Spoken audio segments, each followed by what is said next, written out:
Evening sir. Good evening sir. और good evening sir? Sir. Good evening sir. Good evening. और chairman साहब बहुत का अच्छा कर रहे हैं लखनऊ में। अरे सर। दास सर, सभी मित्र सर। बंधुओं को नमस्कार। हाँ सर, नमस्ते भैया। सर सर सर सर तो हम वेबिनार के लिए वेलकम से करने से पहले हम एक थैंक्स देना चाहेंगे जो नेशनल सेमिनार में आप लोग का मदद मिला। हमारे पास एक्चुअली 167 का रजिस्ट्रेशन हुई थी और लखनऊ से 2 भेलोर फिर ऑन साइट पे रजिस्ट्रेशन हुआ था। टोटल 169 हमारे साथ जो रजिस्टर्ड हुए जो नेशनल सेमिनार हुआ था। Good evening sir. Sir good evening. तो मेरे ख्याल में कानपुर भेलोर ने आप लोगों का अच्छा आतिथ्य किया होगा। अगर कोई त्रुटि रहेगा तो जरूर बताइएगा। इस बार कुछ जो है हम लोग जो लोग रजिस्ट्रेशन किए हैं, जो लोग नहीं आ पाए, तो उनको पिछले साल जैसे हम जो सोविनियर छपा है वो भी बाय पोस्ट जाएगी और साथ साथ उनको हम सर्टिफिकेट और रजिस्ट्रेशन भी दे रहे हैं। तो ये काम अगले हफ्ते चालू हो जाएगी, मतलब मंडे से चालू हो जाएगी। तो मैं ख्याल में इन द दिसंबर इटसेल्फ जो लोग रजिस्टर्ड हुए और न आ पाए वो कम से कम वो हमारा देख लेंगे कि हम लोग ने क्या क्या इसमें टॉपिक चली थी, क्या क्या डिस्कशन हुई थी। और साथ ही हमारे एक बैंगलोर मेंबर आजमगढ़ से उनका सुझाव था कि हम लोग एक जो है डॉक्यूमेंट्री प्रूफ मतलब डॉक्यूमेंट्री बनाए। तो ये डॉक्यूमेंट काम भी शुरू हो जाएगा, हो सकता है जनवरी में वो भी आपको मिल जाएगी।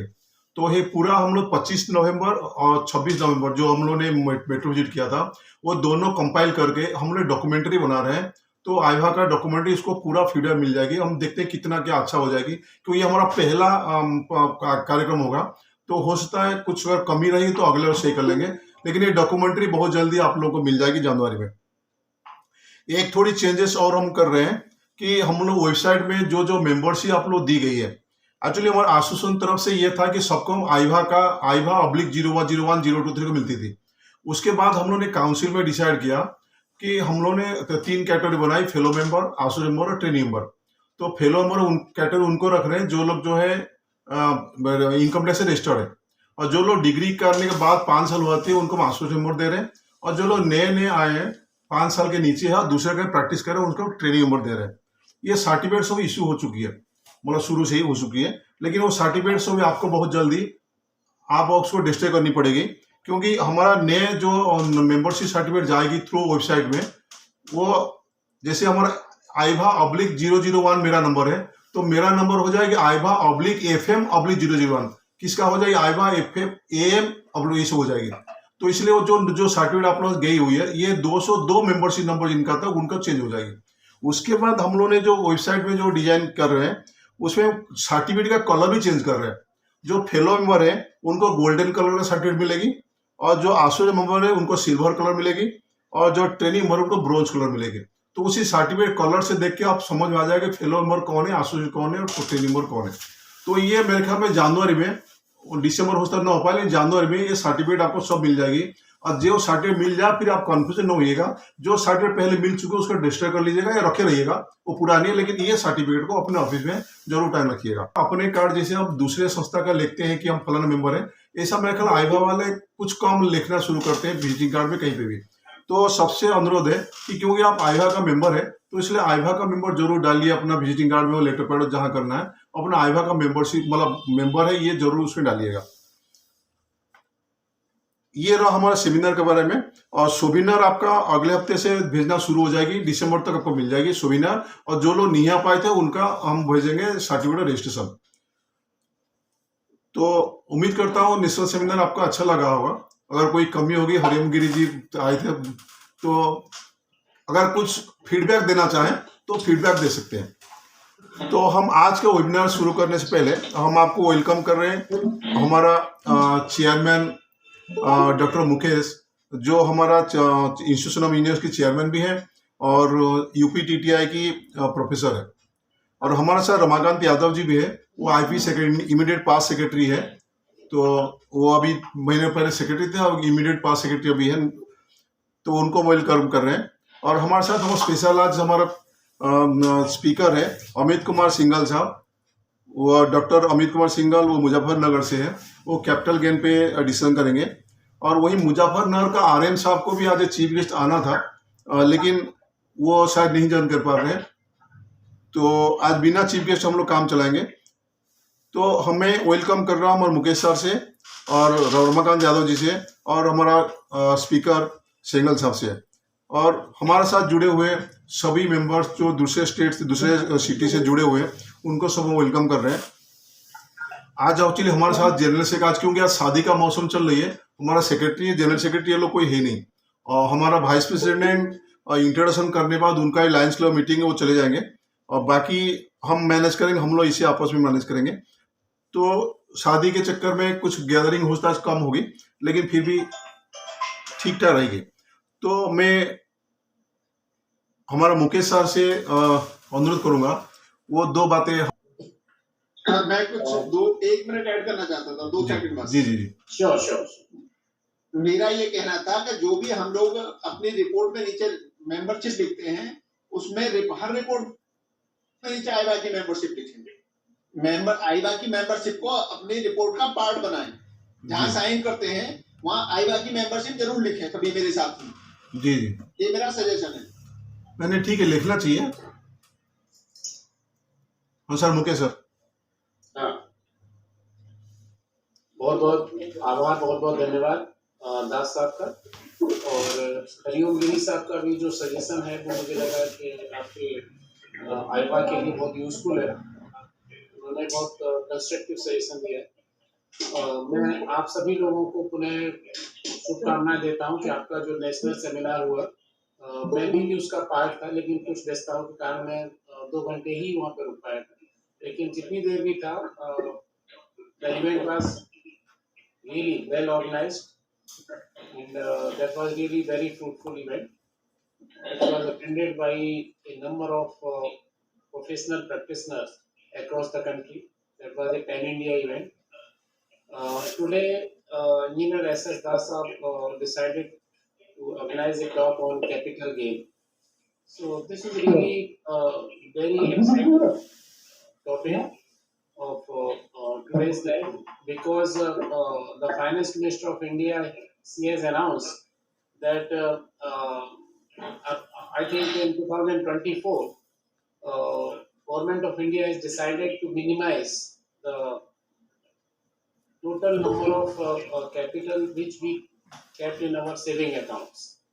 So when the money will come in the market, everybody has to see about the capital market and mutual funds and all these things.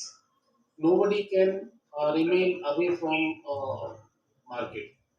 So these type of discussion, these type of topics which thus are already selected, and time to time he decided to organize webinars on such type of topics. That is really nice and wonderful, and that is beneficial not only for All India Valuers Association, but for Institute of Engineers also. So on behalf of Institute of Engineers, on behalf of IVA also, because I don't think these are two separate entities. We always think we both are running together. We are sharing the success of each other. So I welcome you all, and I welcome today's guest speaker also. And जैसा दास साहब ने कहा कि whatever you enjoyed here in Kanpur, whatever you learned, there may be some good experience, there may be some little bit bad experience, but when we go to attend such type of conferences, we have to be really a little bit humble. So nothing is very, you can say, special, which we can underline, but the event was really fantastic. So I welcome you all, and I welcome the today's guest speaker also. Thank you. Thank you, sir. I like to invite our Vice President Manoj Kumar Srivastava to introduce our speaker. Manoj Kumar Srivastava, please. Thank you, Rajiv. I've been given the opportunity to introduce my guest speaker, Dr. Amit Kumar Singhal. Very, very good evening to all the members of IVA. Dr. Amit Kumar Singhal is a very renowned valuer of our fraternity. He belongs to Muzaffarnagar, UP. He was born on 31st of January 1975.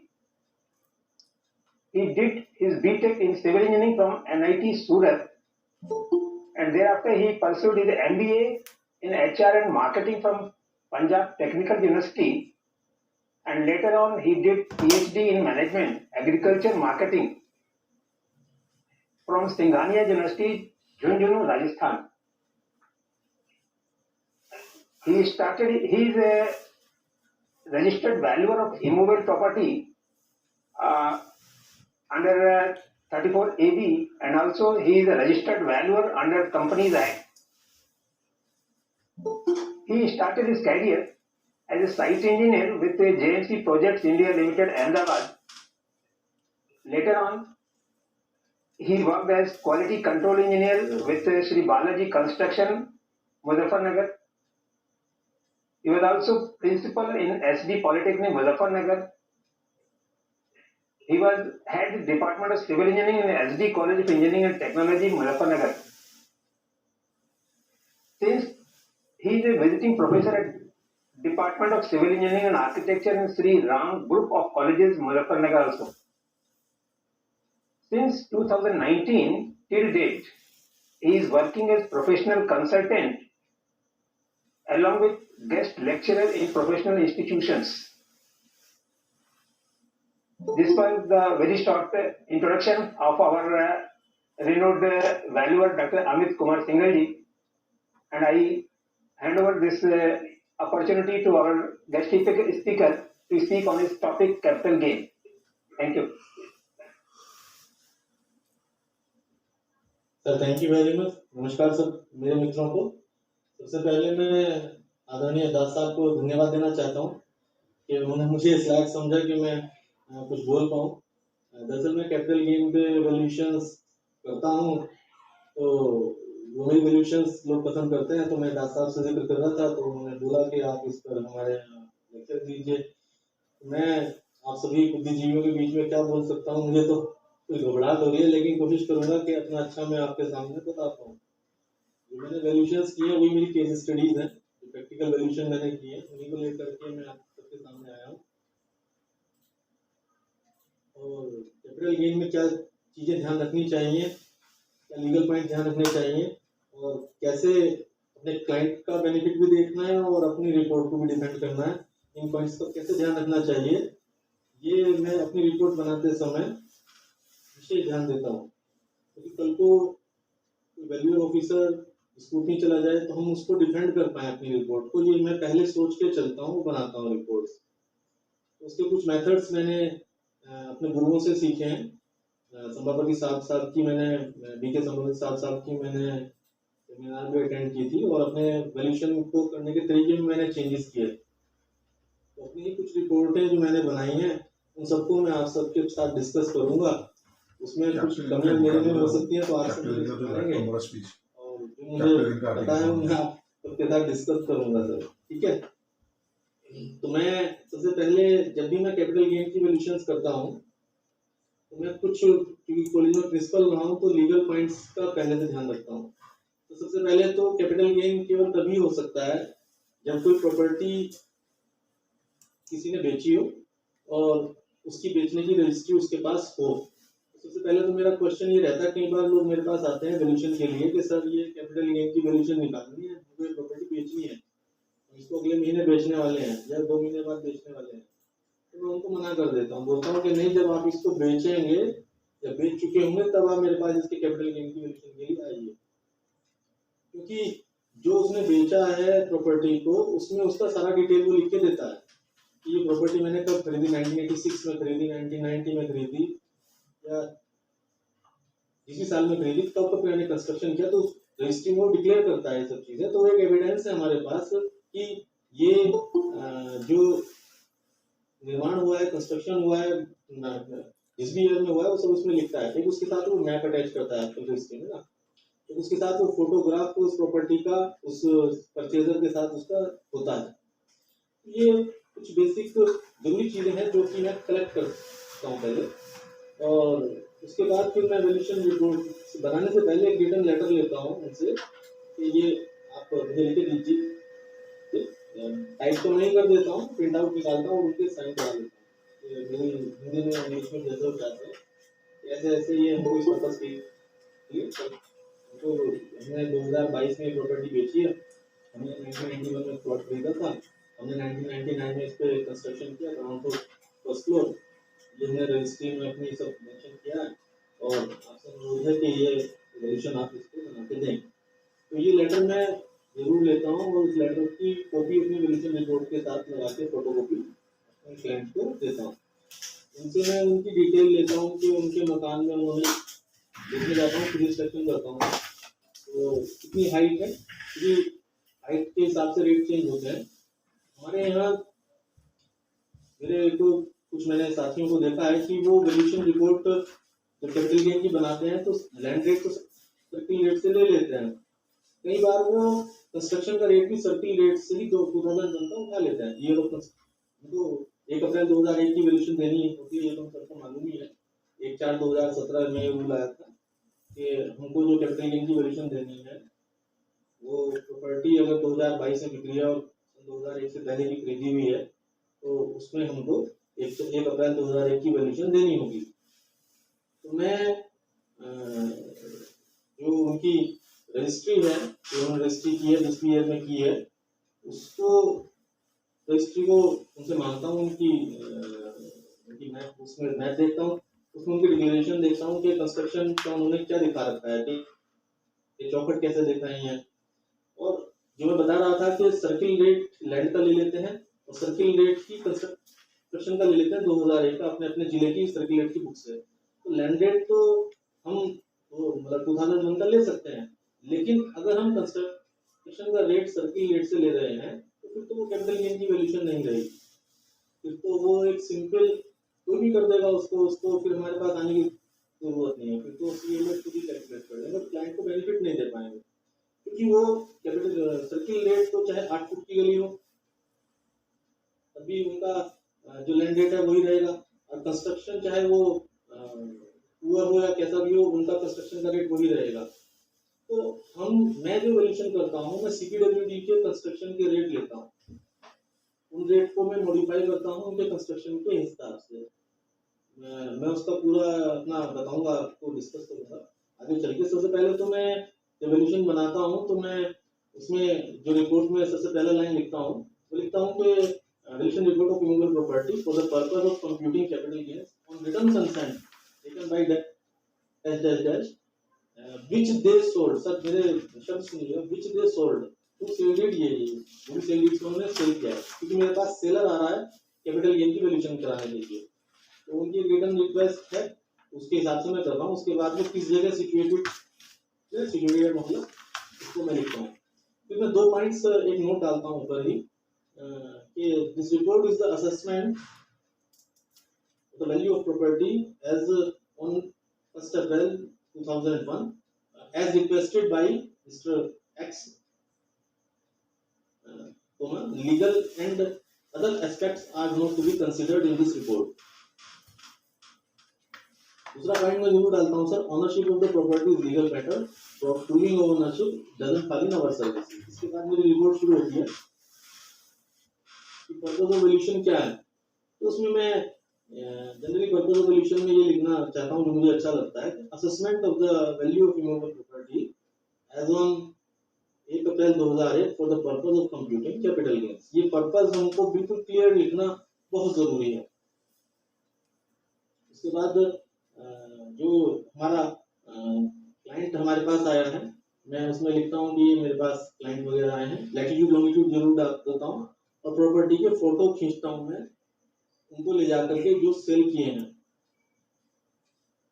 उनको मैं site पे ले जाता हूँ, वहीं पर मैं उनके फोटो खींचता हूँ। और एक चीज मैं जब फोटो लगाता हूँ ना अपनी रिपोर्ट में, तो जो फोटो मैंने उनका खींचा है वहां पर वो और एक उनकी रजिस्ट्री पे जो फोटो लगा है वो दोनों ही मैं अपनी फोटो शीट पे लगाता हूँ रिजेंबल करने के लिए कि ये वही है, अगर वो प्रॉपर्टी डिमोलिश नहीं हुई है आफ्टर सेलिंग। तो ये कुछ चीजें हैं जो मैं ध्यान रखता हूँ सर। उसके बाद मैं लैटिट्यूड्स वगैरह तो डालते ही हैं। उसके बाद जो मेन चीज मैं कैपिटल गेन में करता हूँ कि ये जैसे लैंड वैल्यू तो हम सर्किल रेट से निकाल ही रहे हैं, जब कंस्ट्रक्शन वैल्यू निकालते हैं तो उसमें हम लोग कंफ्यूज हो जाते हैं। मेरे कई साथी हैं जो मुझसे कई बार पूछते हैं कि वो CII और बिल्डिंग कॉस्ट इंडेक्स में कंफ्यूज हो जाते हैं। CII जो है वो chartered accountant cost inflation index, तो चार्टर्ड अकाउंटेंट लोग के लिए है। अगर कोई प्रॉपर्टी 2001 से पहले 2001 के बाद बिकी है और हमको 2001 की वैल्यू देनी है, तो 2001 की वैल्यू का जो CII है वो 100 है। तो मान लीजिए 2022 में बिकी है तो उसका जो CII है वो शायद 331 है। तो वो एडवोकेट का काम है कि वो 331 डिवाइडेड बाई 100 करके जो वैल्यू देंगे उस वैल्यू को उससे मल्टीप्लाई करके उसका अमाउंट निकाल देगा और जितने में वो बिकी है वो अमाउंट उसकी रजिस्ट्री पे है, दोनों के डिफरेंस से वो कैपिटल गेन को निकाल लेगा। तो कई हमारे जो साथी हैं वो CII और बिल्डिंग कॉस्ट इंडेक्स में कंफ्यूज रहते हैं। CII तो CBDT ने बनाया है, central board of direct tax ने, और जो बिल्डिंग कॉस्ट इंडेक्स है वो हमारा CPWD जो ये cost of construction plinth area rates की बदलती रहती है इसके बेस पे होता है। तो बेसिकली जो कैपिटल गेन है वो लैंड वैल्यू निकालना तो बहुत आसान है, असली जो इसमें काम है वो है कंस्ट्रक्शन वैल्यू को देना, और वो मैं CPWD के रेट से देता हूँ। अब क्योंकि 2001 का जो साल है उससे अगर पीछे जाए तो ईयर 1992 आता है, जिसका कि बेस है 100। जब हम वैल्यूएशन करते हैं तो हमको उससे पीछे जो बेस है वो 100 बेस को पकड़ना होता है। तो कई मेरे साथी इस बात से भी कंफ्यूज रहते हैं कि वो मतलब 1992 को बेस ईयर बना करके तब 2001 के रेट पे नहीं आते। मैं हमेशा अपनी वैल्यूएशन रिपोर्ट्स में जैसे मैं आपको इसमें दिखाऊं, मैं इस तरह से, मैं अगर मैं इससे दिखा पा रहा हूँ कि मेरे को ये मैं ना इस तरह से एक चार्ट बनाता हूँ और इसमें मैं 2001 के रेट निकालता हूँ 1992 को बेस बना करके। जैसे कि मेरे पास CPWD के रेट्स हैं और CPWD के रेट्स में जो नॉन रेजिडेंशियल बिल्डिंग्स हैं, मैं इसको व्हाट्सएप पे सबको शेयर कर दूंगा इन पेजेस को, और जो आप तक पहुंच जाएंगे। तो उसमें टाइप 1, टाइप 2, टाइप 3, टाइप 4 इस तरह के रेजिडेंशियल बिल्डिंग्स हैं, लोड बेयरिंग स्ट्रक्चर और फ्रेंड स्ट्रक्चर है। तो अगर हमारी फ्लोर हाइट मान लीजिए कि किसी ने कंस्ट्रक्शन किया है और मुझे उसकी रजिस्ट्री से मालूम पड़ रहा है ग्राउंड फ्लोर पर 50 मीटर स्क्वायर है, फर्स्ट फ्लोर पर 70 मीटर स्क्वायर है, वुडन जॉइस्ट का है या RBC स्लैब है, जो भी है वो, तो इसमें अगर फ्लोर हाइट हमारी 2.9 मीटर है और वो सिंगल स्टोरी बिल्डिंग है और वो टाइप 1 या 2 का कंस्ट्रक्शन, टाइप 1 से मतलब सबसे हल्का कंस्ट्रक्शन, टाइप 2 से मतलब उससे और अच्छा कंस्ट्रक्शन, टाइप 3 से मतलब उससे और अच्छा कंस्ट्रक्शन, टाइप 4 से मतलब उससे और अच्छा कंस्ट्रक्शन। तो उनके प्लिंथ एरिया रेट CPWD ने जनवरी 1 1992 में बेस ईयर 100 मानते हुए दिए हैं, उनको मैं बेस बनाता हूँ। तो जैसे कि कोई मकान अगर सिंगल स्टोरीड है और वो टाइप 4 में है तो उसका जो CPWD ने रेट दिया है वो 2210 रुपये दिया है 1992 का।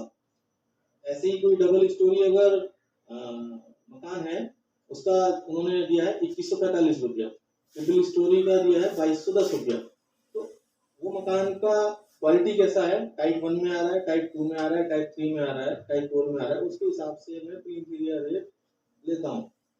तो मान लीजिए कि जैसे मेरा ये सामने एक मेरी केस स्टडी है मेरी वैल्यूएशन की, इसमें ये जो मकान है ये टाइप 2 का है, तो इसमें जो डबल स्टोरी घर है ये, तो इसमें डबल स्टोरी का जो रेट है वो 1950 रुपया है, लोड बेयरिंग स्ट्रक्चर है और हाइट 2.9 मीटर, उसकी हाइट जो है 3 मीटर है, 3.05 मीटर मान लेते हैं। तो उसमें 2.9 मीटर का जो रेट है ग्राउंड फ्लोर का वो 1950 रुपया है, 1950। फर्स्ट फ्लोर का रेट भी यही है। तो अब इसमें हाइट डिफरेंस आ रहा है 2.9 के बाद, उसमें जो ये CPWD का रेट लिस्ट है इसमें लिखा है नीचे कि extra for every 0.3 metre additional height above normal height 2.9 metre, यानी कि अगर 2.9 मीटर से 0.3 मीटर ज्यादा हाइट होती है, यानी कि 3.2 मीटर हाइट अगर होती है तो 75 रुपीज उस रेट में ऐड कर देना है 1950 रुपए में, ठीक है। तो ये वाला बिल्डिंग में मेरे को क्लाइंट ने लिख के दिया और मैंने मौके पे भी साइट इंस्पेक्शन किया, तो उनका ये 3 मीटर के करीब बिल्डिंग था। तो मैंने इसको 75 का 50% किया, 37.5 रुपीज। तो मैंने इसको 1950 में ऐड कर दिया। तो ये अब इस बिल्डिंग की हाइट के अकॉर्डिंग रेट आ गया 1950 प्लस 37.5 ग्राउंड फ्लोर का, सेम फर्स्ट फ्लोर का रेट आ गया। इन दोनों रेट्स को ऐड करने के बाद हमारा जो ज्वाइंट रेट आ गया 1987 रुपीज 50 पैसा, 1987 रुपये 50 पैसे। अब ये हमारा रेट आ गया 1992 का प्लिंथ एरिया रेट कंस्ट्रक्शन का। अब इसमें हमारा एक्सटर्नल इलेक्ट्रिफिकेशन और वाटर सप्लाई और सैनिटेशन रहता है, तो वो इसमें मैं नीचे ऐड करता हूँ। वो हमको कोशिश ये करना होता है क्लाइंट को कैपिटल गेन बचे, वो हमारे पास आया है हम उसको बेस्ट सर्विस दें। और मैंने वैल्यूअर सेल जो इनकम टैक्स डिपार्टमेंट का है उनका एक आर्टिकल पढ़ा था, उसमें वो वैल्यूअर की जो रिपोर्ट होती है उसमें जो वो इलेक्ट्रिफिकेशन और सैनिटेशन के जो परसेंटेज जोड़ते हैं वो 25% तक वो ले सकते हैं। तो मैंने इसको 25% इलेक्ट्रिफिकेशन, वाटर सप्लाई और सैनिटेशन को इस रेट में ऐड किया। 1987.5 में मैंने 25% इसको ऐड किया, तो 496.88 रुपीज इसमें ऐड हो गए। तो अब ये रेट बन गया 2484.35, यानी कि ये प्लिंथ एरिया रेट आ गया 1/1/1992 का 2484 रुपए। तो ये हमारा अब रेट डिसाइड हो गया इस एक पर्टिकुलर टाइप के कंस्ट्रक्शन का। अगर ये कंस्ट्रक्शन ट्रिपल स्टोरी होता तो वो रेट चेंज होता है सीपीडब्ल्यूडी के रेट से। तो मेरा ये बेसिक एक चार्ट बन गया। अब इसके बाद हम अपनी शीट निकालते हैं, ये वाली। इसमें हमारा बिल्डिंग कॉस्ट इंडेक्स है, अगर आपके पास सबके पास बिल्डिंग कॉस्ट इंडेक्स का ये होता है, तो इसमें 1992 का जो बिल्डिंग कॉस्ट इंडेक्स है वो 100 है, और 2001 का जो बिल्डिंग कॉस्ट इंडेक्स है वो 166 है। तो अब हमको क्योंकि 2001 की वैल्यू देनी है, तो हम 166 अपॉन 100 यानी कि 1.66 से इस रेट को जो हमने ये 1992 का प्लिंथ एरिया रेट निकाला 2484, इसे इसको मल्टीप्लाई कर देंगे। जब हम इसको मल्टीप्लाई करेंगे तो हमारे पास 1 अप्रैल 2001 का इस बिल्डिंग का ग्राउंड फ्लोर का रेट आ जाएगा 4124 रुपये। तो ये रेट हमारा अब एक फॉर्मुलेटेड रेट बन गया। जो अब इसमें एक चीज और मैं कहना चाहूंगा कि अब अगर आप सर्किल रेट 2001 का वहां का देखेंगे तो वो मेरे ख्याल से 3032 को दिखाएगा। जिस भी जगह की आप वैल्यूएशन कर रहे हैं उनकी सर्किल रेट बुक में लैंड रेट के साथ साथ कंस्ट्रक्शन रेट भी होते हैं। तो अगर कोई वैल्यूअर सर्किल रेट के कंस्ट्रक्शन रेट ले रहा है तो क्लाइंट का बहुत नुकसान हो रहा है, वो वैल्यूएशन का कोई फायदा नहीं है, क्योंकि उसमें कुछ भी नहीं करना है। तो ये सीपीडब्ल्यूडी के रेट से जो हमने रेट निकाला है जस्टिफाइड रेट है, इससे क्लाइंट को बेनिफिट है और इससे एक हमारी जो एक कैलकुलेशंस के साथ फिगर आ रही है वो जस्टिफाइड हो रही है और वो अच्छा भी लग रहा है। तो ये रेट हमने 4124 का जो रेट निकाला है, ये ग्राउंड फ्लोर का रेट आ गया, सेम रेट आ गया हमारा फर्स्ट फ्लोर का, डबल स्टोरी घर है। अब इसमें अगर हम देखते हैं कि अगर कि वहाँ पर कुछ जो घर है वो उसमें कुछ मतलब डेप्रिसिएशन है या और चीजें हैं या खराब है, पुताई नहीं, मतलब वाइट वॉश नहीं हुआ है, तो हम एक लाइन नीचे डाल करके इस रेट को 1 या 2% डाउन भी कर सकते हैं।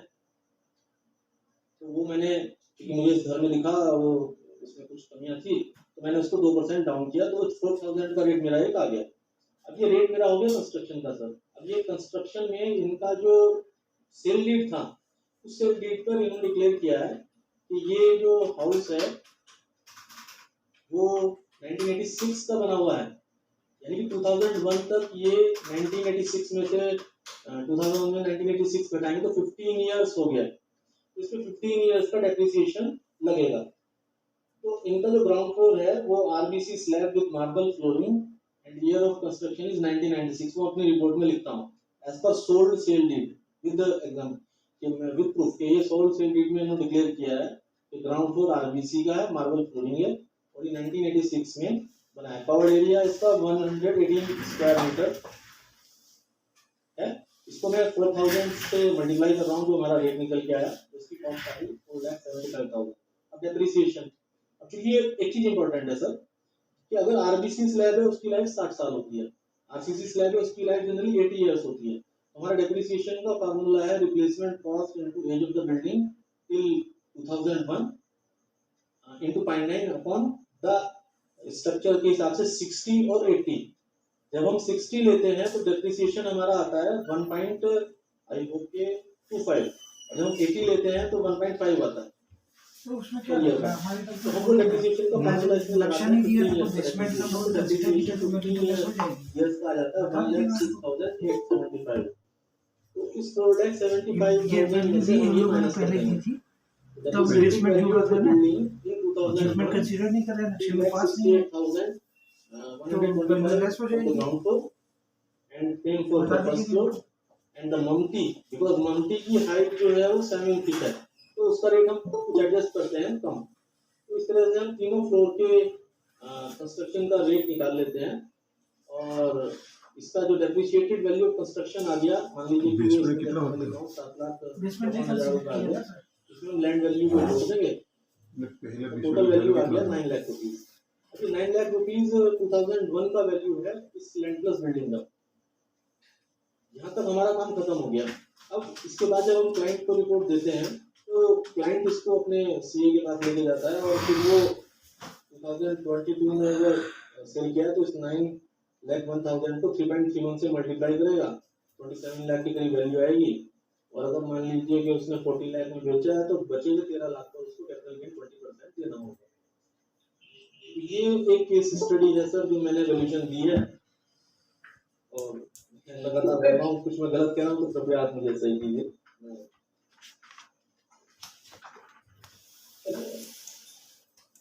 Hello, thank you. इस और तरह के किससे कुछ पूछना? सर एक चीज और है, तो जैसे एक वैल्यूएशन तो ये है मेरी, इसमें मैं ना टेक्निकल डिटेल्स में भी मैं ये चीजें डालता हूँ कि वो उस टाइम का कंस्ट्रक्शन कैसा था। अभी एक मेरे पास बड़ा दिलचस्प वैल्यूएशन का केस था कैपिटल गेन का ही, जो मैं आप लोगों से डिस्कस करना चाहूंगा। वो एक हाउस था, भेजा था पहले वैल्यू बढ़ के 2 रिपोर्ट में 2001 में 2022 तक भी वो हाउस था, लेकिन इसमें तो क्या रजिस्ट्री पर तो उसको डिमोलिश कर सकते हो। 25,000 लगाया था 25,000 रुपये लगाया। जमीन का रेट? हाँ और तुम देखते नहीं हो। कराया तो तुम तो मतलब डिस्कस करती थी। मेल तो हटा, मेल तुम हरिओम जी अपना स्पीकर बंद कर दीजिए प्लीज।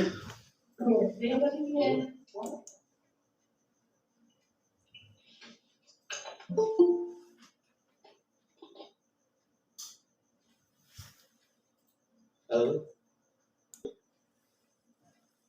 हेलो हेलो, हाँ सर बोलिए। दास साहब मैं सब मुझे सुन पा रहे हैं? हाँ जी सर। अभी एक वैल्यूएशन मैंने किया है, उसमें एट प्रेजेंट वो एक प्लॉट है, 2023 में वो सेल किया, 1957 का बनाया हुआ घर था। उन्होंने उस घर को पूरा तोड़ने के बाद रजिस्ट्री किया, तो हमको उसका वैल्यू 2001 का देना है और 2001 में तो मकान था। तो मैंने उनसे एक लेटर लिया और उनसे कुछ मैंने डिमांड किया कि आपके पास इस घर के कुछ फोटोग्राफ्स हैं क्या। तो उन्होंने मुझे फोटोग्राफ्स बाहर से उस घर के अवेलेबल कराए, जिससे कि मैं उस घर की जो कंस्ट्रक्शन की टाइप थी वो सब में देख पाया। तो मेरे लिए चैलेंजिंग ये था कि एट प्रेजेंट वो एक प्लॉट है और मुझे एक घर की वैल्यूएशन देनी है 2001 में, क्योंकि 2001 में वो घर था। तो मैंने उनसे एक लेटर लिया, उसमें उन्होंने डिक्लेयर किया कि ऐसे ऐसे हम ये आपसे वैल्यूएशन चाहते हैं। हमने ये 1957 में प्लॉट लिया था और 1965 या 80 तक हमने इसका कंस्ट्रक्शन किया। इसके बाद हमने 2023 में इसको बेचने से पहले अभी फरवरी में हमने इसको डिमोलिश कर दिया और इसमें 4 कमरे ग्राउंड फ्लोर पर वुडन जॉइस्ट यानी कड़ी रूफ है और ये था इसमें। उनके फोटोग्राफ्स हम आपको प्रोवाइड करा रहे हैं और हम अपनी जिम्मेदारी पर आपसे ये रिपोर्ट चाहते हैं कि आप इसकी जो कंस्ट्रक्शन मकान वाली थी उसके साथ इसकी वैल्यूएशन 2001 1 अप्रैल 2001 की दें। तो ये बहुत इम्पोर्टेंट है कि जब कोई चीज़ कोई घर नहीं है और हमको घर की वैल्यू देनी है तो हम उनसे एविडेंस के रूप में वो लेटर जरूर लें या कुछ उनसे एविडेंसेस लें, जैसे फोटोग्राफ्स हैं तो मैंने उनके पुराने फोटोग्राफ्स भी अपनी रिपोर्ट के साथ लगाए और उस प्लॉट के फोटोग्राफ भी अपनी रिपोर्ट के साथ लगाए और अपनी रिपोर्ट में मैंने साफ साफ लिखा कि as client has said to me कि on the time of registry they demolished the existing building and in the year of 2001 it was the house at ground floor and some photographs etc as an evidence of construction has produced to me has produced before me. So on the basis of my client guidance written guidance I am preparing this valuation report. तो उनके हिसाब से फिर मैंने उन्हें जो construction ground floor पे उन्होंने बताया था उसको मैंने जो आपकी मैंने पीछे मेथड डिस्कस किया सीपीडब्ल्यूडी के रेट से मैंने उनका कंस्ट्रक्शन का रेट निकाला वुडन जॉइस का जो मैं व्हाट्सएप पे शेयर कर दूंगा। तो land value plus construction value से हमने वो वैल्यूएशन दिया। और एक चीज़ और मैं ज़रूर करता हूँ, इस केस में मैंने रिपोर्ट पर एक उनकी कंसेंट ली लास्ट में अपने साइन के साथ साथ कि डिक्लेरेशन लिया उनसे कि ये एक घर था और जो कि इसकी वैल्यूएशन हम 50 चाह रहे हैं, ये रजिस्ट्री हमारी है और ये हम अपनी कंसेंट से हमने रिपोर्ट बनवाई है। ये क्योंकि लीगल पॉइंट्स के लिए खुद को सेव करने के लिए ये पॉइंट्स मैं उनसे लिया और उनके साइन करा के रिपोर्ट मैंने उनको दिया, एक सॉफ्ट कॉपी अपने पास ली। तो ये कुछ केसेस हैं सर जो मैंने आपसे डिस्कस किए हैं वैल्यूएशन के। बेसिक चीज़ यही है कि वैल्यूएशन में हम स्मार्टली जो सीपीडब्ल्यूडी के रेट्स हैं वो 1992 बेस ईयर को लेते हुए 2001 के लिए 2001 से पहले जो 100 का जो ईयर जा रहा है वो 1992 है। जब हम 81 को बेस ईयर मानते थे तो शायद 1970 पे 100 था, तो वो चीज़ हमको देखनी होती है और उसके हिसाब से कंस्ट्रक्शन का रेट निकालना होता है और वो रेट निकाल करके जो कंस्ट्रक्शन इस टाइप का है तब हम उस कंस्ट्रक्शन की वैल्यू देनी चाहिए कैपिटल गेन के केस में। यहाँ तक ये ऐसे मैं करता हूँ 10 साल प्लीज। Thank you sir. मैं दिनेश जैन बात करना चाह रहा था इस बारे में। सर जी सर नमस्कार। नमस्कार सर। नमस्कार सर। 2 पॉइंट मैं आपसे क्लियर करना चाह रहा हूँ। नमस्कार सर। देखो ये आपने जो बेसिक रेट लिया है 2 का वो रेट है जी और आप बैठ के मुजफ्फरनगर की प्रॉपर्टी की मान लीजिए तो वो रेट तो मेरे जैसा नहीं हो सकता वहाँ पे। आपकी आवाज ब्रेक हो रही है सर, आपकी आवाज ब्रेक हो रही है सर। मैं बोलता हूँ आपने 1992 का बेसिक रेट लिया है प्लिंथ एरिया रेट सीपीडब्ल्यूडी पर सीपीडब्ल्यूडी रेट जो है टाइप ऑफ कंस्ट्रक्शन के हिसाब से वो दिल्ली का रेट है। वो रेट दिल्ली हाँ जी आप वैल्यूएशन करते हैं मुजफ्फरनगर जी जी जी तो वो रेट तो एप्लीकेबल नहीं है। जी जी जी जैसा मेरी सोच है ऐसी। नहीं मैं सर सीपीडब्ल्यूडी जो है ऑल इंडिया बेस्ड है सेंट्रल डिपार्टमेंट। आपने बहुत अच्छी बात नहीं ऑल इंडिया बेस पे तो है। मैं आपसे आपने बहुत अच्छी बात पूछी है सर। मैं आपसे आपने बहुत अच्छी बात डिस्कस की है सर। एक्चुअली दिसंबर 2019 में सभापति राव साहब ने दिल्ली में ये पीवीआई की एक कैपिटल गेन पर एक सेमिनार की थी, तो मैंने यही क्वेश्चन उनसे किया था कि हम सीपीडब्ल्यूडी के रेट मुजफ्फरनगर बैठ के क्यों ले सकते हैं।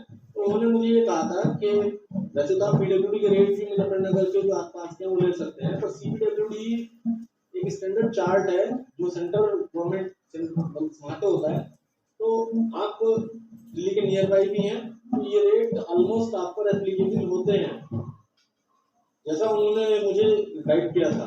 और फिर मैंने एक तो बुक्स में पढ़ा जो जयरामन सर की बुक है उसमें भी सीपीडब्ल्यूडी के रेट्स को एविडेंस के तौर पे लिया गया है सर। बाकी आप गाइड कीजिए कि इसमें और क्या। सर मेरा ये कहना है कि एक बिल्कुल मेरे साथ तैयार नहीं है अभी मेरे पास, लेकिन एक उनके यहाँ एक स्ट्रक्चर बनाया हुआ है जिसके अंदर बेसिक रेट डालने पड़ते हैं, जैसे सीमेंट का रेट है, ब्रिक का रेट है, या केबल का रेट है, फैन का रेट है, वो टेबल शीट में देखी होगी। तो उस कॉरस्पॉन्डिंग वो उन टेबल से ही वो प्रिंटेड रेट निकलता है, उनसे ही टेबल से ही वो प्रिंटेड रेट निकलता है। लेकिन वो रेट आपका जो दिल्ली में जो सीमेंट का रेट है वो मैं मुजफ्फरनगर या हरिद्वार में नहीं मांग सकता। तो मुझे वो 2001 का रेट जो है, मैं इसका जवाब आपको नहीं देता हूँ सर जी 2001 का रेट हरिद्वार का लगाना पड़ेगा, उसके बेसिस पे जो 166 आपने निकाला है, जो आपने टेबल से लिया है, वो उसके बेसिस पे वो 168 भी हो सकता है या 150। बिल्कुल सही कह रहे हैं आप सर, बिल्कुल सही कह रहे हैं आप। अब मान लीजिए मुजफ्फरनगर का पीडब्ल्यूडी का रेट जो है ना सर, तो सहारनपुर मंडल से निर्धारित होता है। सहारनपुर, शामली, मुजफ्फरनगर, इन जिलों के रेट्स मैं नहीं मान सकता कि एक होंगे। हमारा जो सिविल इंजीनियरिंग का प्रोफेशन है, ये अप्रोक्सीमेशन का प्रोफेशन है सर जी, अप्रोक्सीमेशन का। तो अब ये 3 जिलों में जैसे पीडब्ल्यूडी के रेट कभी मैं लेके आया अभी, तो वो सहारनपुर, शामली और मुजफ्फरनगर तीनों ब्रिक का रेट एक ही माना गया है, तीनों में सीमेंट का रेट एक ही माना गया है। जबकि अगर सहारनपुर और शामली मतलब मुजफ्फरनगर देखा जाए तो 60-70 किलोमीटर तक है। तो ये वेरी कर सकते हैं सर, ये वेरी कर सकते हैं। मैंने सीपीडब्ल्यूडी तमिलनाडु का रेट नहीं उठाया सर, हमने सीपीडब्ल्यूडी दिल्ली का रेट उठाया। और अभी मेरे एक साथी इसमें कुछ बीच में बता रहे थे, शायद वो मेरी मार्गदर्शन करेंगे, तो आप वो बता रहे थे सीपीडब्ल्यू रेट क्यों लेना चाहिए, तो कृपया मैं उनके शब्द में सुनना चाहूंगा। मेरे एक साथी जो सेमिनार में मौजूद है वो कुछ बोल रहे थे सर। मैं एक मिनट और लेना चाहूंगा बस अपनी बात खत्म करने से पहले। अभी आपने दूसरी वैल्यूएशन रिपोर्ट को शेयर की, इसमें पार्टी ने प्लॉट ऐसे ही ना सर प्लॉट बेचा, तो हम जो आपने उससे पहले मैं बोला कि जब कोई पार्टी मेरे पास कैपिटल गेन की वैल्यूएशन के लिए आती है तो मैं उससे मांगता हूँ कि रजिस्ट्री लेके आओ भाई, पहले बिना रजिस्ट्री कुछ नहीं हो पाएगा। रजिस्ट्री में तो लिखा नहीं है कि वो वहाँ पे मकान, ठीक, तो मैं उसको उसका बेनिफिट बिल्कुल लिखा है सर, बिल्कुल लिखा है, लिखा है, लेकिन तोड़ दिया ना उसने। नहीं, उसमें रजिस्ट्री में उन्होंने लिखा है, गलत रिपोर्ट चलेगी सर, उसमें लिखा है रजिस्ट्री में गलत रिपोर्ट चलेगी। पहले ही जाने के लिए थी पार्टी, हमारा ये एरिया डिफरेंस है ना, बाद में एक रेफरेंस वाला बनाया था ना, वो अलग जाना चाहिए था। उन्होंने कवर्ड एरिया पे लिखा था दोनों रिपोर्ट की वजह से उन्होंने कहा को डिमोलिश कर दिया, तो हमने इसकी मतलब कि पहले एरिया डिफरेंस शिफ्ट करने का था, जब वो उसने रिपोर्ट में रजिस्ट्री जो की गया है, एरिया उस कम रजिस्ट्री में उस पे स्टैम्प ड्यूटी दी है, बाद में गया, नहीं दी। पुरानी रिपोर्ट चलेगी। पुराने में ज्यादा गया एरिया।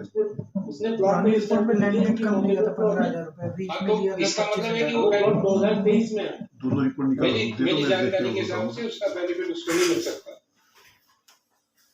मैं गलत हो सकता हूँ, क्योंकि जो ये देखिए, ये अब डिपार्टमेंट का काम, ये डिपार्टमेंट का काम है। मेरे डिपार्टमेंट हिसाब से तो 2001 में वो मकान था, दो जो हिसाब से 2001 में वो मकान था।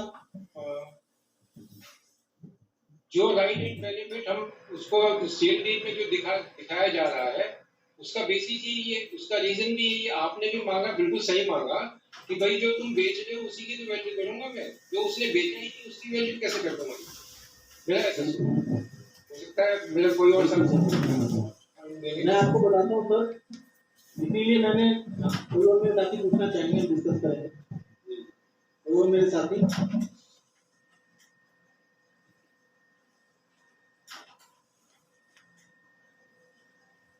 हाँ सिंघल जी, देखिए आपने बहुत अच्छी बात कही है उस पर, जी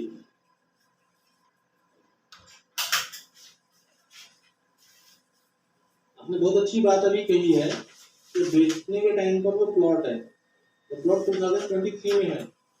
उन्होंने सेल डीड में डिक्लेयर किया है कि फरवरी 2022 तक ये मकान था, मार्च में हमने इसको डिमोलिश कर दिया।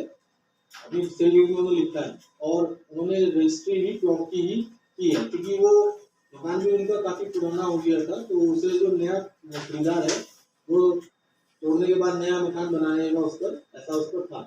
उसके बाद मैंने उनसे डिक्लेरेशन लिया, लेटर लिया, उनसे फोटोग्राफ्स लिए, एविडेंस के, उनके घर के अंदर के लिए, बाहर के लिए।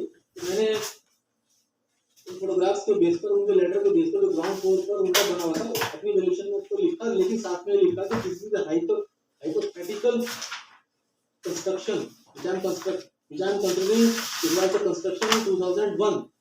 It is on the will and wish of the department कि वो इस कंस्ट्रक्शन को कंसिडर करें या ना करें। मेरे क्लाइंट ने मुझको रिटर्न में दिया है कि 2001 में मेरा ये मकान था और उसने अपनी सेल में भी लिखा है 2023 में हमने इसको तोड़ा है, वो भी मैंने अपनी रिपोर्ट में लिखा।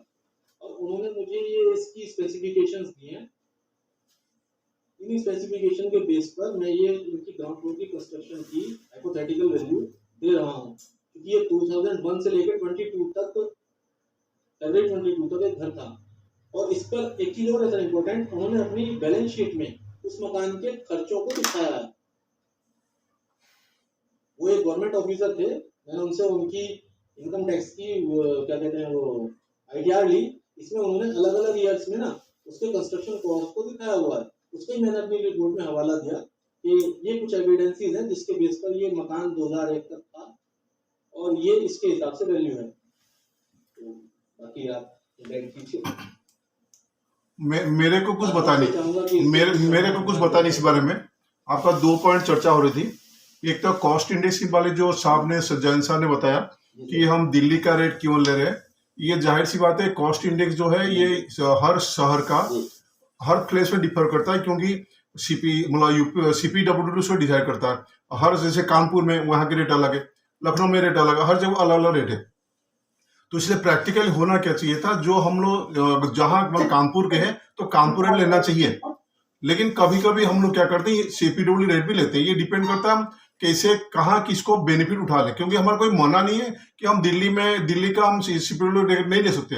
लेकिन जनरली क्या होता है, जो प्रैक्टिकल में देखा हूँ, CPWD रेट जो है यूपी PWD रेट से करीब 5-10% ज्यादा रहता है स्टेट PWD से। तो इसलिए जनरली हम लोग कोशिश करते हैं कि हम लोकल PWD का रेट ही उठाएं। जहां तक इसका ये कॉस्ट इंडेक्स से सवाल है, तो उसका तो फॉर्मूला चार्ट है, चार्ट से हम कॉस्ट निकालते हैं। एक छोटी सी बात है, कुछ जगह पे प्रॉपर्टी ऐसा है जो मेन रोड पे है, 60 फुट रोड पे, कुछ लोग 4 फुट गली पे भी है। तो लेकिन हम तो अगर देखा जाए तो हम जो 60 फुट में जो कॉस्ट इंडेक्सिंग होगी, चाहे एक ही शहर में क्यों ना हो, एक ही मोहल्ले में क्यों ना हो, वो 4 फुट गली में नहीं हो सकती, क्योंकि ईटा मान लो यहाँ गिरेगा, यहाँ से साइकिल से कहीं उठा के ट्रॉली वहां ले जाएगा, तो कॉस्ट तो बढ़ गई ना। तो जनरली ये इतना मतलब हम लोग इसको बाइफरेट करना थोड़ी सी मुश्किल है, क्योंकि इतना मतलब संभव नहीं है। नहीं तो कॉस्ट इंडेक्सिंग खाली हर शहर में एक ही नहीं रह सकती है, हर गली डिपेंड करेगा आपको अप्रोचेबल क्या है। जहां पे अप्रोच नहीं, आप खुद देखिए, एक गाड़ी आया 200 सीमेंट एक साथ डाल दिया, लेकिन जो गाड़ी गली के अंदर दे नहीं जा सकती वहां ट्रॉली में जाएगा, तो कॉस्ट तो बढ़ गया ना। तो इसलिए छोटी छोटी चीजें से हम जनरली प्रैक्टिकली हम नहीं कर सकते हैं। तो इसलिए जनरली जो शहर में है उसी का एक्सेप्ट करना अच्छी रहती है। लेकिन जहां पे कुछ थोड़ी सी फायदा उठाने की होती है, देखिए हम लोग तो जज है, हम लोग जहां पे जा भाई, हम ये कहते हैं वैल्यूएशन ना एक साइंस है ना आर्ट है, is a combination of art and science. तो हम इसको कैसे एक्सप्रेस करेंगे, दैट डिपेंड्स अपॉन अस। नहीं तो जनरली कॉस्ट इंडेक्सिंग डिपेंड करता है, जो लोकल PWD के रेट लेने से वो थोड़ी बेहतरी होती है। तो ये हमारा जो सजेशन है। बाकी CPWD रेट लेना कोई मना नहीं कर सकता, हम नहीं ले सकते, क्योंकि वो भी गवर्नमेंट ऑफ इंडिया की है, तो ले सकते हैं। लेकिन जनरली प्रैक्टिकली हम जिस स्टेट में है उसी स्टेट का PWD रेट ले तो बेहतर है। दूसरा पॉइंट बता दो, फिर आप बात बताना। दूसरा जो बात हो रही थी कि जो पुरानी मकान है उन्होंने तोड़ दिया, खाली प्लॉट बेचा। कभी कभी होता क्या है, जो बेच रहा है वो बेचने से पहले भी आइडिया लेना चाहता है कि हमारे मकान का वैल्यू जब बेचेंगे तो कितना कैपिटल गेन बनेगी। तो उसी पॉइंट पे जो हम मकान बेचने से 2 महीना पहले भी कभी कभी हम लोग वैल्यूएशन करते हैं। जब कस्टमर हमारे पास आता है कि हमारे मकान है, हम 2 से 3 4 5 महीने बेचेंगे, तो हम जानना चाहेंगे कितना मार्केट वैल्यू होगी और कितना आपका कैपिटल गेन बनेगी। उस केस में हम टोटल लैंड एंड बिल्डिंग लेते हैं। और 2 महीने बाद अगर बोरोवर ने या कस्टमर ने अगर तोड़ दिया मकान, तो हम भी उस पर कुछ नहीं कर सकते हैं। ये मेरा कहना था। बाकी कहना चाहता था सर, मेरा ये कहना था कि इन्होंने अपने एनालिसिस में जितना भी जिक्र किया वो सर्कल रेट का किया, बट इनकम टैक्स का मार्केट वैल्यू चाहता, सर्कल रेट वैल्यू नहीं चाहता। आप उसको पढ़ेंगे उसको तो उसमें मार्केट वैल्यू केवल लैंड का है सर, केवल लैंड का है सर। लैंड फिर वो मार्केट वैल्यू कहाँ रहेगी? यदि आपने लैंड जो है सर्कल रेट पे कंसीडर कर दी तो फिर इनकम टैक्स का पर्पज डिफीट हो गया। जो उन्होंने अपने उसमें लिखा है, उन्होंने लिखा है market fair market value of as on 1/4/2001। यदि आपने लैंड को सर्कल रेट पे कैलकुलेट कर दिया तो फेयर मार्केट वैल्यू कहाँ रहेगी फिर वो? सर इसमें मैं एक चीज कहना चाहूंगा, क्योंकि चाहे वीजा वैल्यूएशन हो, चाहे ये इनकम टैक्स वैल्यूएशन हो, या फिर ये उसके हैसियत बनवाते हैं ना वर्क सर्टिफिकेट हो, तो इनमें कहीं मैंने पढ़ा था कि रेडी रेकनर रेट्स चलते हैं। रेडी रेकनर रेट्स यानी कि सर्कल रेट चलते हैं लैंड रेट के रेट में। हमारे सर्कल रेट हम सर्कल रेट की कॉपी लगाते हैं। तो इनकम टैक्स तो मार्केट वैल्यू मांग रहा है ना हमारे से सर, वो तो सर्कल रेट वैल्यू नहीं मांग रहा। यदि हमने लैंड को सर्कल रेट पे कैलकुलेट कर दिया, मैं दिल्ली में तो मार्केट रेट मान लीजिए आपने मार्केट रेट,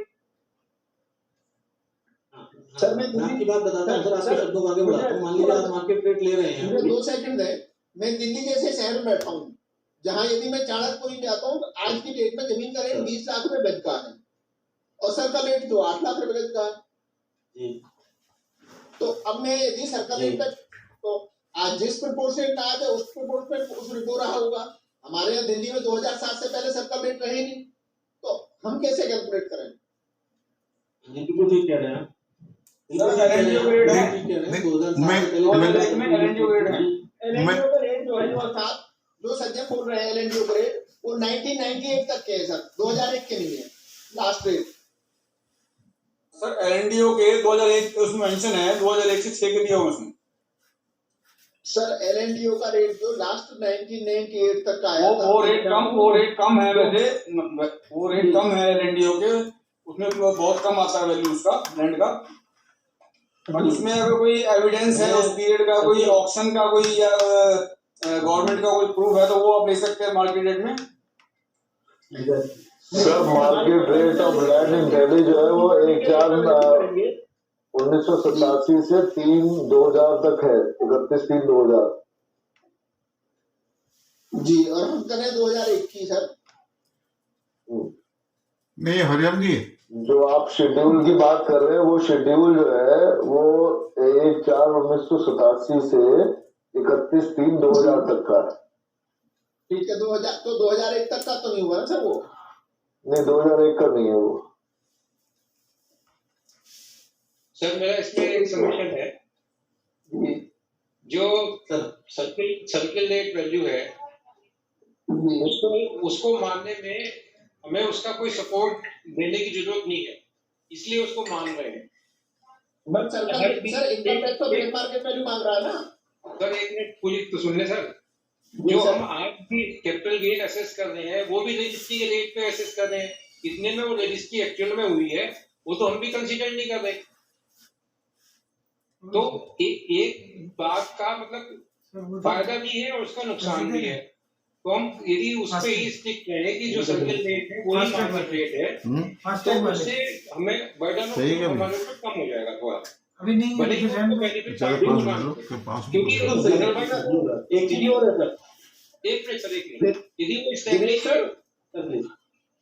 यदि वो ऐसा एस्टेब्लिश करे ऑफिसर, असिस्टिंग ऑफिसर कि भैया तुमने बेची भी तो ज्यादा है, उतने में बेची नहीं, उसका भी बिल्कुल वो भी मान लेता हूँ मैं, तो वो शायद हमारे लिए थोड़ा दिक्कत वाली बात है, ऐसा मेरा मानना। अब या तो बिल एविडेंस तो आपके पास मार्केट रेट आप बेस बता रहे हैं उसको लेके चलेंगे, हमारे से कोई वैल्यूएशन नहीं देगा कैपिटल की, क्योंकि उसका बेनिफिट नहीं होगा। सेकंड चीज जो आप बता आपकी बात है, क्योंकि इनकम टैक्स में वो फेयर मार्केट वैल्यू की बात करता है, तो उसने मांगा कि fair market value of property एक चार्ज हो जाए। निर्मल जी ने भी सजेशन दिया कि हम एविडेंस निकाल के लाए, तो सर इतनी फीस नहीं मिलती, इसका क्या सोल्यूशन हो? हेलो, जितनी फीस ये बात बढ़िया है, उसके हिसाब से काम कर रहे हैं। वो क्लाइंट देगा ना सर एविडेंस के लिए जो खर्चा है उसको क्लाइंट से लीजिए। क्लाइंट वो फीस फिर वो तैयार होगा तो जुर्म मांगेंगे। निर्मल सर वो मेरे पास ना आकर मैं 2021 में अभी सर मैंने एक ग्रेटर क्लास का किया था, मैंने अभी ग्रेटर क्लास का इवैल्यूएशन करना था।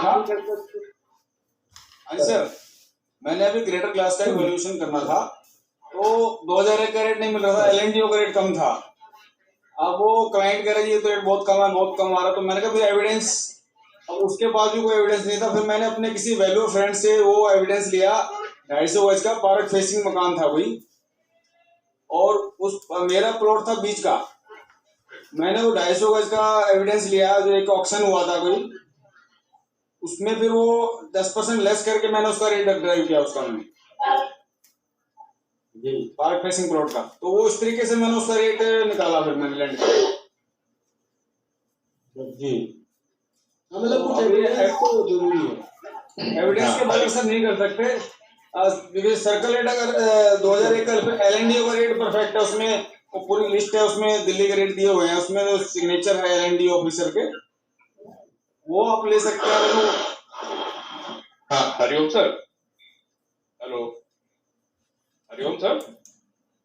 हाँ बोलिए बोलिए बोलिए। हाँ हाँ हाँ सर, आपका अप्रोच क्या है मार्केट वैल्यूएशन करने की, जब हमारे पास कोई रिटन प्रूफ नहीं होता है कि हमको डेली सराउंडिंग एरिया के कोई जो उस समय के शेल्डेड या कोई ऐसा सॉलिड प्रूफ मिले जिससे हम मार्केट वैल्यू या मार्केट रेट हम डिसाइड कर पाए, वो ठीक है। जब नहीं होता तब we have left with no other option than to adopt circle rate. आपका अप्रोच क्या है सर? हाँ हाँ, तो हम लोग को थोड़ा गाइड करिए तो बेनिफिशियल होगा। हरिओम सर। हरिओम जी। हेलो।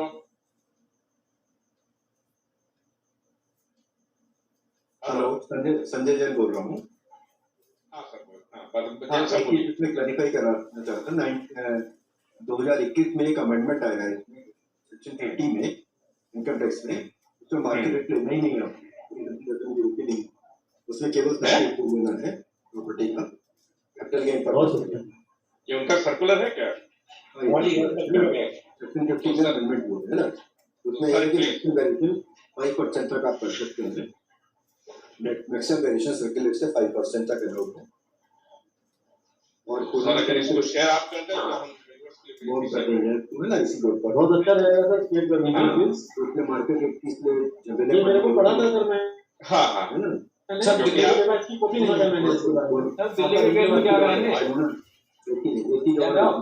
कोरोना टाइम में जो है 20% तक का वेरिएशन है 2020 में, है ना, वो भी सर्कुलर है ना।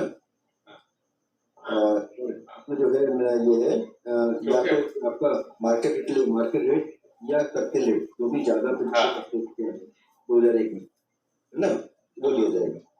क्योंकि हम भी इसमें जो है मैं देखता हूँ कि अगर हमारे बताएंगे उसमें है ना, उसमें से की मार्केट रेट क्या है, ठीक है ना, ये सारा डिस्कशन बेकार हो जाता है ना। हाँ, यही अप्रोच हमारे पास कुछ सॉलिड नहीं। और सिंगल सर से भी निवेदन है कि सर अगर हम सभी सर्वाइवर अपने अपने जो कैपिटल गेन के रिपोर्ट्स हैं जिसको हम समझते हैं कि बेहतर है या बेनिफिशियल होगा, अगर हम आईवा प्लेटफॉर्म पे जो है शेयर करें, क्योंकि हम जब एक प्लेटफॉर्म पर है यूनाइटेड में बैठे है ना, तो हमें एक दूसरे के एग्रीड सर, एग्रीड आपसे नहीं सर, सभी अपने वैल्यू फेवर्स मैं रिक्वेस्ट करता हूँ कि अपनी एक एक जो उनको समझ में आती है कि हाँ ये बेनिफिशियल हो सकती है या इंफॉर्मेटिव हो सकती है, ठीक है, वो हम जो आईवा प्लेटफॉर्म पर शेयर करें जिससे मैक्सिमम लोग हम बेनिफिट कर सकते हैं। हाँ, एनसीआर के नजदीक में या वो, लेकिन जो फार फ्लंग सिटीज में या सर है ना दिल्ली के, मैं आजमगढ़ से हूँ। दिल्ली के एलईडी आप आजमगढ़ से? हाँ, मैं आजमगढ़ से हूँ। बनारस और मेरे साथी दिल्ली के रेट कहते हैं ना 2000 तक के हैं, वो भी नहीं, दिल्ली आ जाएंगे। वो पैन इंडिया स्वीकार है, उसमें तो कोई इफेक्ट बात है ही नहीं। और दूसरी बात कि अगर हम लोकल रेट्स लेते हैं तो हमको जस्टिफाई करना पड़ता है, वो लेंदी प्रोसेस हो जाता है, उसमें कुछ फीस फैक्टर भी आता है, को जोड़ना चाहते हैं। तो इन सारी चीजों को लेकर के अदरवाइज हमें जो प्रॉपर फीस मिलती है तो हम रेट अपने से एनालाइज करते हैं, अपनी एनालाइज रेट हम लगाते हैं, उसका रीजन देते हैं। ये मेरा मानना है। अगर मुझे क्लाइंट नहीं देगा तो मैं 2001 के रेट जो है ना मार्केट 3-4 सैलरी वहां से तहसील पे निकल पाऊंगा, लेकिन अब उसके पास इतना टाइम है, मैं वो फीस देना चाहता हूँ। चार्टर्ड अकाउंटेंट के काम आ रहा है, चार्टर्ड अकाउंटेंट भी कह रहा है कि सर मोस्टली जो सेल्डिट्स में मोस्टली क्या होता है, उनके पास एक फिक्स रेट होता है, उसमें irrespective of condition of construction, quality of construction, condition of building, वो सेम रेट लगा देते हैं, क्योंकि उनको स्टैम्प ड्यूटी अपनी क्लेम करनी होती है। एक्चुअल असेसमेंट में हमें बिल्डिंग की कंडीशन और क्वालिटी ऑफ कंस्ट्रक्शन देखना पड़ता है, जिससे हम अपनी रेट जो कैलकुलेट करते हैं। तो ये कई सारे फैक्टर्स हैं जिससे हम किसी जो है निर्णय पे पहुंचते हैं। और जैसा कि हमारे चेयरमैन सर, हाँ, आप सबसे जो फिर रिक्वेस्ट करना चाहते हैं कि हमारे लिए एक और रेवेन्यू खुल सकता है कि अगर ये रजिस्ट्रेशन विभाग में ये हम अप्रोच करके ये मैंडेटरी कर सके कि कोई भी इम्पोर्टेंट बिल्डिंग्स हैं या तो अगर वैल्यूअर से हम इनकम टैक्स एप्रूव्ड वैल्यूअर से जो रजिस्टर करावें तो क्लाइंट को भी बेनिफिट होगा और मान भी होगा, हम सबको जो वर्क भी मिलेगा। बहुत अच्छी बात है। That's all. और किसी साथी को सजेशन देना है तो प्लीज वेलकम। आप सिंगल जी, अगर इसमें रजिस्ट्री में मेंशन नहीं है ईयर ऑफ कंस्ट्रक्शन, तो उसको कैसे किया जाए, जैसे डेप्रिसिएशन लेने के लिए? में एक्चुअली जब रजिस्ट्री होगी ना सर, जब रजिस्ट्री सेल की जाएगी कोई प्रॉपर्टी, जब भी मुझे करना करना तो यही है कि अगर प्रॉपर्टी सेल करना है तो उसमें ईयर ऑफ कंस्ट्रक्शन नहीं, वो मेंशन यहाँ तो होता है सर। हमारे पास ये लगभग 15 साल पुरानी, कईयों में नहीं होता, वो फिर हमें पेपर वापस करने लगते हैं। सर उसका अपना बिजली का मीटर लगा और सिक्योरिटी जमा कराइए उसमें, इलेक्ट्रिक कनेक्शन का या कुछ भी उसका प्रूफ हो, प्रॉपर्टी असेसमेंट का हो, उसका कोई डॉक्यूमेंट हो उसके पास, प्रूफ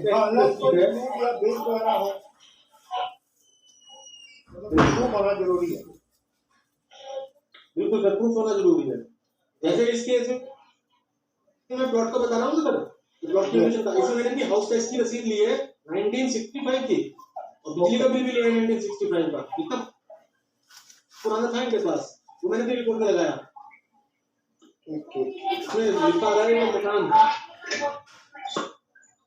और सिंगर अमित साहब के लिए एक हम्बल सबमिशन मेरा है, अगर आप एग्री करें, जो आपने ये बताया था कि जो बिल्डिंग ऑलरेडी डिमोलिश हो चुकी है, मैंने उसका रिपोर्ट किया, तो सर मेरे हिसाब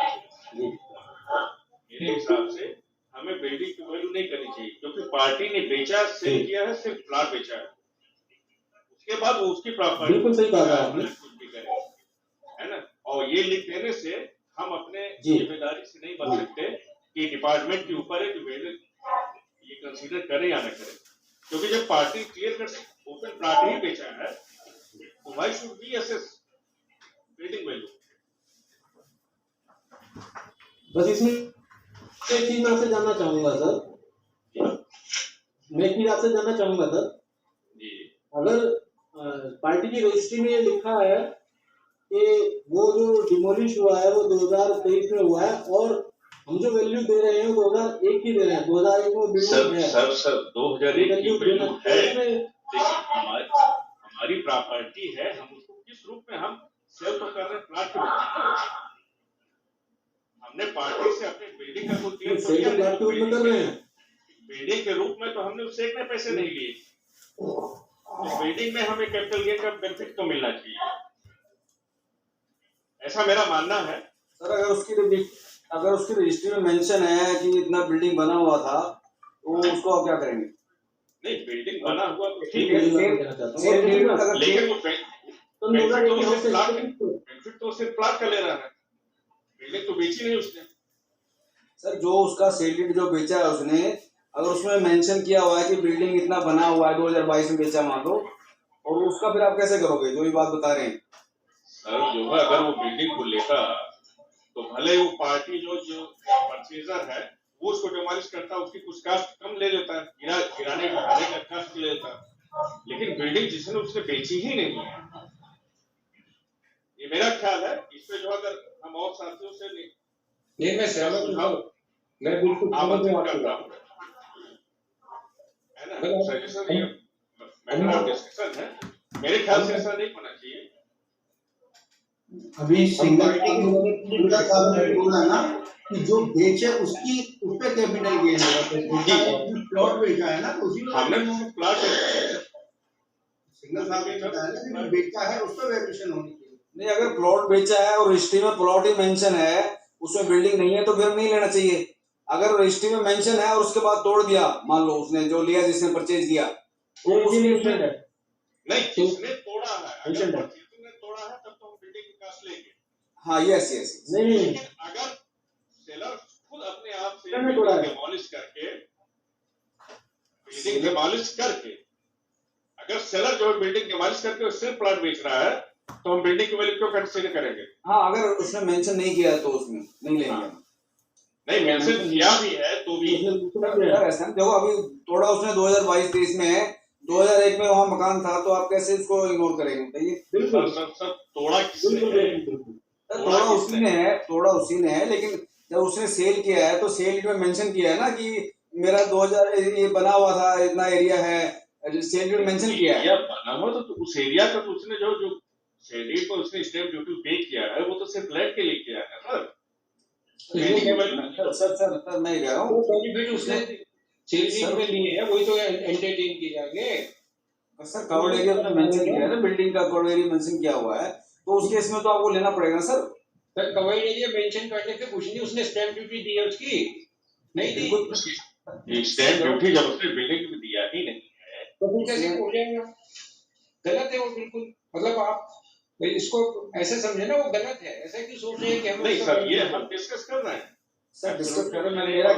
मेरा कहना ये है, अगर उसने जो रजिस्ट्री सेल किया प्लॉट, ठीक है, उसमें लिखा कि एक मकान बना हुआ है, उसमें इसका कवर्ड एरिया इतना है, ठीक है, अब मौके में उसने तोड़ दिया, उसके बाद वो मतलब जो भी तोड़ के बेचा। अब जो रजिस्ट्री में अगर उसमें रजिस्ट्री में एरिया मेंशन है, कवर्ड एरिया, प्लॉट का एरिया के अलावा उसका बिल्डिंग का एरिया मेंशन है, तो क्या आप उसको इग्नोर करेंगे? तो वो कहता नहीं मेरा बिल्डिंग का भी लेना है, और एविडेंस देता है आपको 2001 में था वो बिल्डिंग। मेरे विवेक से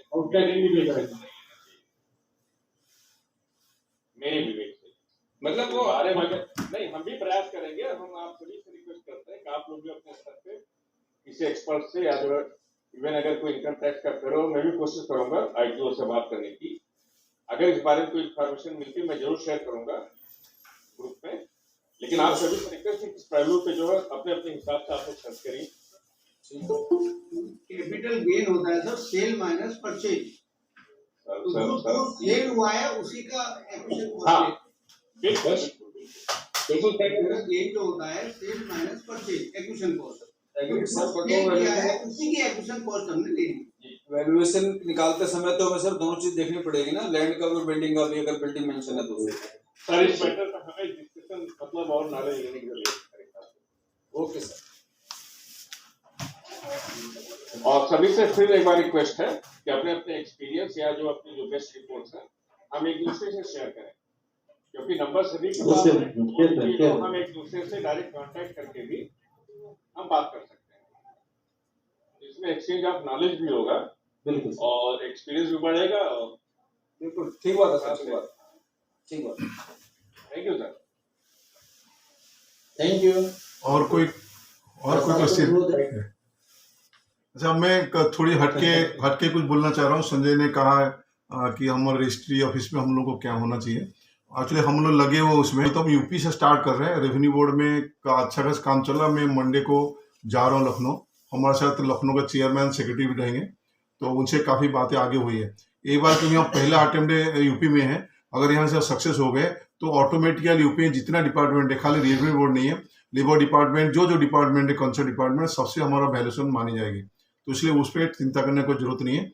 ये एक बार हम यूपी में सक्सेस हो गए तो फिर हम दूसरे स्टेट में भी हम अपना ये कार्यक्रम शुरू हो जाएगी, ताकि बैंक, हमारा लक्ष्य है कि बैंक को छोड़ के हमारा कहाँ पे कमाई का पॉसिबिलिटी है, हम लोग आश्वासन उसी में लगे हुए हैं। तो संजय से मैं कहूँगा, इसमें ऑलरेडी आश्वासन लगा हुआ है, तो बहुत जल्द आपको खुशखबरी मिल जाएगी। मंडे को हम जा रहे हैं, होता मंडे ट्यूजडे में आपको ग्रुप में डाल दूंगी यूपी में कितना सक्सेस हो जाएंगे, क्योंकि इन्होंने, लेकिन एक छोटी सी मदद यूपी वालों से चाहिए होगा हमको। जो यादव जी हमारा IAS ऑफिसर, उनसे बात हुई थी परसों नरसों, तो उनका कहना सर अपने लोग थोड़ी मेहनत कर लिया, हम लोग दोबारा लिस्ट उन्होंने CCIT मांगी है फाइनल लिस्ट, क्योंकि उन्होंने कुछ मंगाई थी, हमने कुछ भेजी, कुछ लोग हमारा नए मेंबर बने उनका छूट गई, तो इसलिए दोबारा मांगे। तो उनका कहना था आप अपने मेंबर से कहिए जहां जहां CCIT है वहां पे अप्रोच करके हमको जल्दी करवा ले, ताकि हम नए साल में लिस्ट बनाकर तैयार कर दे।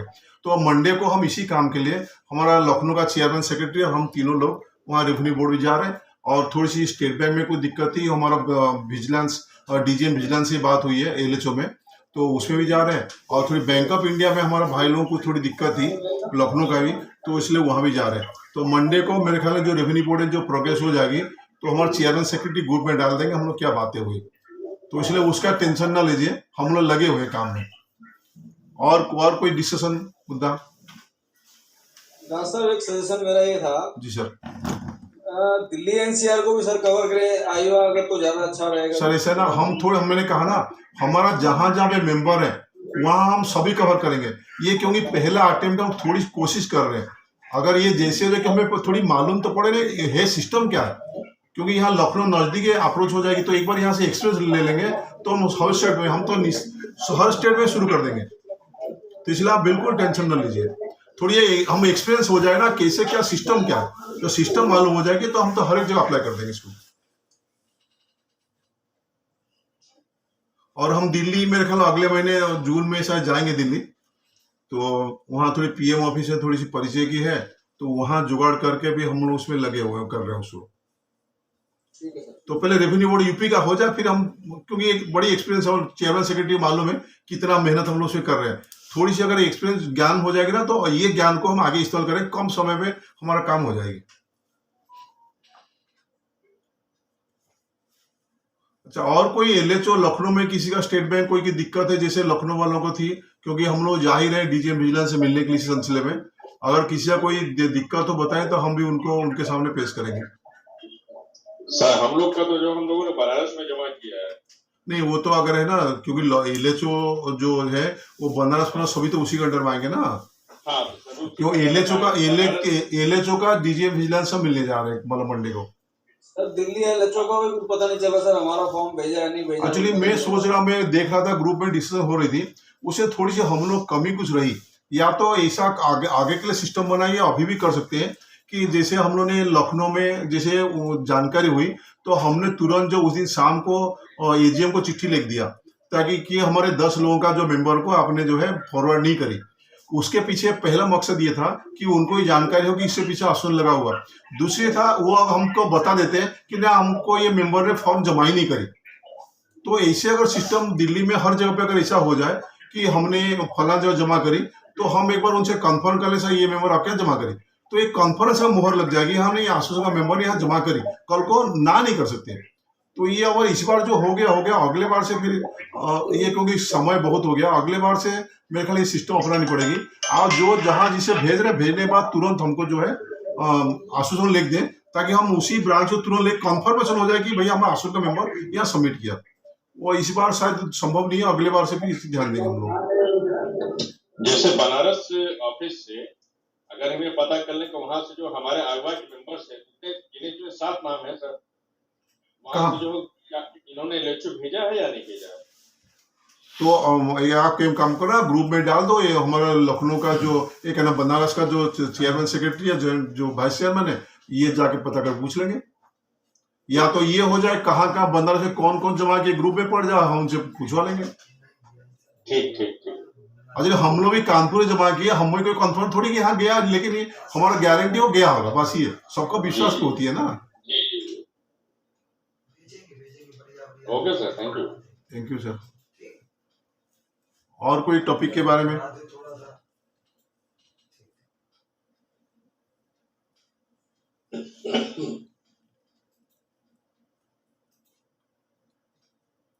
सिंगल सब आराम कर ले, कुछ पूछ लीजिए उनको, और किसी को पूछना नहीं है। ये तो आपने मैंने अमृतसर घुमाए, बहुत ही धन्यवाद साथियों के, बहुत अच्छी नाजिब करनी टॉपिक ठीक हो। ऐसे ना प्रोफेसर आदमी है ना, पढ़ा के तो नॉलेज हो जाता है ना। तो मेरे ख्याल में क्या हम लोग समाप्ति ओर चल रहे हैं? धन्यवाद सर। नहीं, ये रमाकांत यादव जी हमारे साथ जुड़े हैं। धन्यवाद। एक्चुअली वोट ऑफ थैंक्स के लिए मैं रमाकांत यादव जी से अनुरोध करूंगा वोट ऑफ थैंक्स के लिए। रमाकांत यादव जी हमारा IP secretary institute of engineers Kanpur centre. हाँ सर, नमस्ते सर। हाँ, सभी को शुभ संध्या। आईवा और इंस्टीट्यूट इंजीनियर्स की ओर से मैं इस दिन को सफल बनाने में सभी सम्मानित प्रतिभागियों को उनकी उपस्थिति और योगदान के लिए आभार व्यक्त करता हूँ। कैपिटल गेन पर बहुत महत्वपूर्ण व्याख्यान देने के लिए मैं विशेष रूप से अतिथि वक्ता डॉक्टर अमित कुमार सिंघल, सलाहकार नियोजक व्यावसायिक परामर्श उद्योग मुजफ्फरपुर का आभार व्यक्त करता हूँ, जिन्होंने कैपिटल गेन के बारे में बहुत ही सरल तरीके से सभी को समझाया। मैं इंजीनियर एस दास, अध्यक्ष आईवा, chairman institute engineers Kanpur local centre doctor Mukesh Kumar Singh और उपाध्यक्ष आईवा इंजीनियर एम.के. श्रीवास्तव जी को इस दिन के आयोजन को सफल बनाने में योगदान देने के लिए धन्यवाद देता हूँ। अंत में मैं इस आयोजन में भाग लेने के लिए आईवा और इंस्टीट्यूशन ऑफ इंजीनियर्स के सदस्यों को काफी से धन्यवाद देना चाहता हूँ। इस आयोजन को सफल बनाने के लिए आप सभी को एक बार पुनः धन्यवाद। Thank you. Thank you sir. नमस्कार।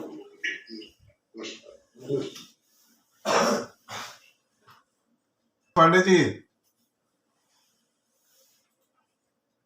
सर, नमस्ते।